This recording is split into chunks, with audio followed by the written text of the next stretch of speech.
During the years 1454 to 1466, two great European powers of the medieval age, the Kingdom of Poland and the Teutonic Order, were continuously engaged in a series of conflicts that would be later known as the 13 Years' War.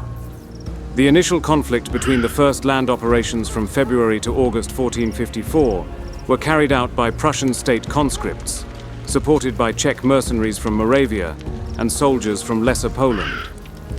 This force, commanded by Szybor von Beißen, brother of Johannes von Beißen, tried to besiege the Grand Master Ludwig von Erlichshausen in the city and castle of Marienburg, but without much success due to the professional command of Heinrich Reuss von Plauen the Elder, Komtur of Elbing.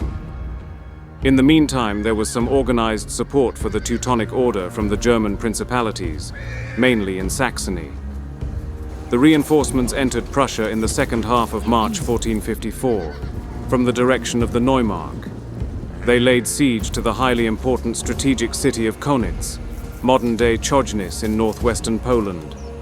The city was situated on the important route from Poland to the mouth of the Vistula, and was crucial for sending food and provisions between the two regions.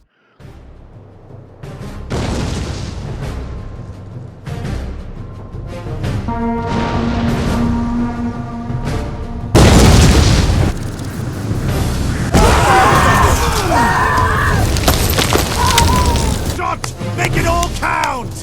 Whoa!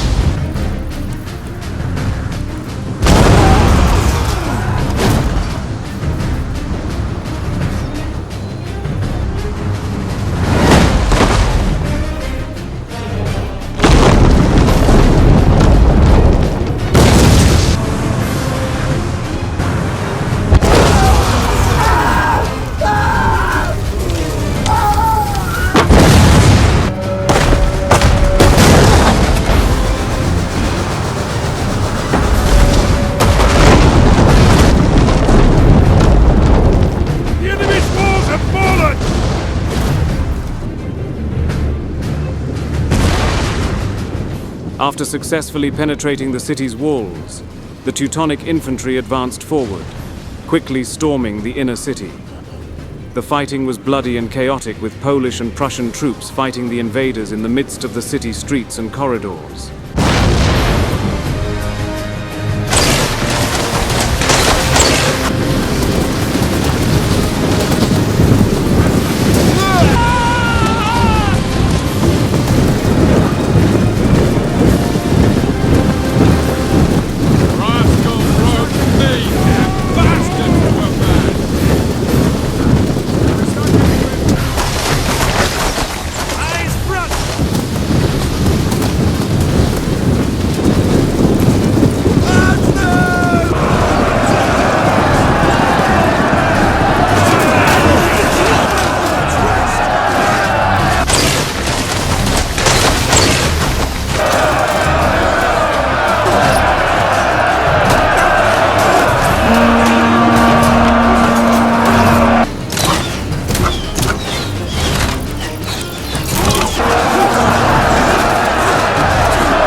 Polish-Prussian soldiers were outnumbered and overwhelmed.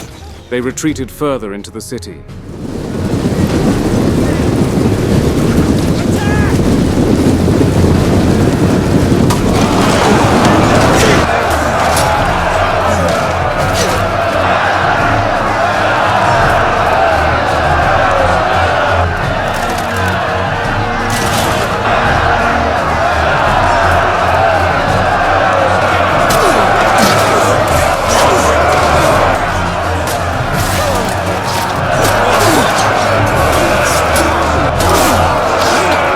In the midst of the fighting, the Teutonic cavalry swooped in and delivered the final blow, completely routing the Polish forces from the city.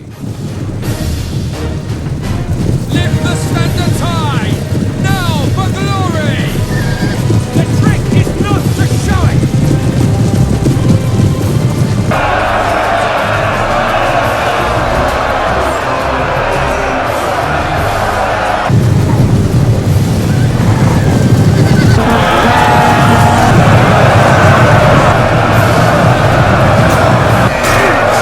Many of the Polish soldiers fled on horseback and rode south to inform their king, Casimir IV Jagiellon, whom was both the Grand Duke of Lithuania and King of Poland during this period.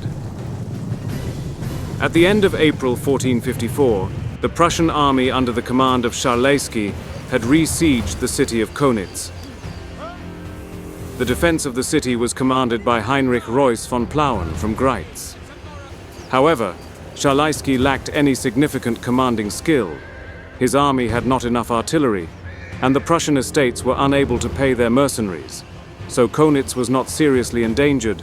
The degrading situation of the Polish crown worsened further when in September 1454, a large army of mercenaries under the command of Rudolf, Prince of Jagan, and a Moravian nobleman who commanded the Teutonic Knights, the talented soldier Bernhard von Zinnenberg, arrived in Prussia from the Holy Roman Empire. The army had 9,000 cavalry and 6,000 infantry, plus artillery and many wagons. The Teutonic army slowly moved towards Chojnice to rescue it from the Polish siege. It forced the Polish king Casimir to call a levée en masse of Greater Poland, without the traditional approval of the provincial Sejmik. Noblemen, angered by the disruption of the harvest and the unconventional form of the call, massed near the village of Duża Czerkwica and demanded from the king several privileges, which were granted in the privilege of Czerkwica on September 14, 1454. King Casimir divided his Polish forces into 7 large units, and the army marched toward Chojnice, where it was joined by their Prussian allies. On September 18, 1454, the Teutonic Knights sent out their heavy cavalry to meet the Polish Prussians head-on.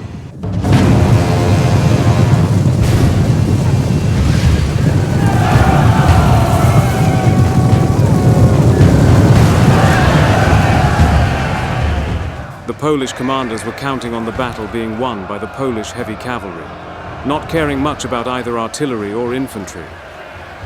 They had not thought that their opponents could change their traditional strategy, or that the Teutonic soldiers besieged in Chojnice could be anything more than spectators. Bernhard von Zinnenberg, nonetheless, had planned a totally different kind of battle.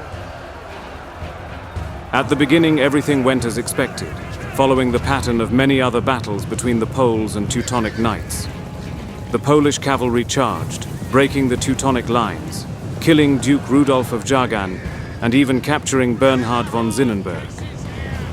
The Teutonic cavalry tried to break through the Polish lines and escape to Chojnice. However, their infantry grouped at the Teutonic Wagenburg broke with tradition and offered a very good defense against the mounted troops.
Then a sudden sally from Choinitz at the back of the Polish army caused panic. Bernhard von Zinnenberg managed to release himself and organize the pursuit. Hundreds of Poles, including Piotr of Szczekociny, were killed during the rout or drowned in nearby marshland. The Polish king fought on with great personal courage, and his knights had to force him to leave the battlefield. The Polish-Prussian defeat was complete. 3,000 bodies were left on the battlefield. 300 knights were captured by the Teutonic Knights, including 3 main commanders: Mikołaj Szalejski, Łukasz Gorka, and Wojciech Kostka of Postupitz. The Teutonic Knights lost only around 100 men. Bernhard von Zinnenberg was, however, formally a Polish prisoner, since he gave a knight's word. The defeat was a near disaster. The Polish army quickly withdrew from Marienburg, and Sturm was recovered by the Teutonic Order. They were also able to take other large towns, such as Muwe and Dierschau. Impressed by the Crusaders' victory, some Prussian lands also capitulated. This was a great victory for the Teutonic Knights, although they lacked enough money to pay the victorious mercenaries. On October 9th, the Grand Master promised them that if he could not pay them by February 19, 1455, they would receive all cities, castles, and lands of Prussia with the rights to sell them.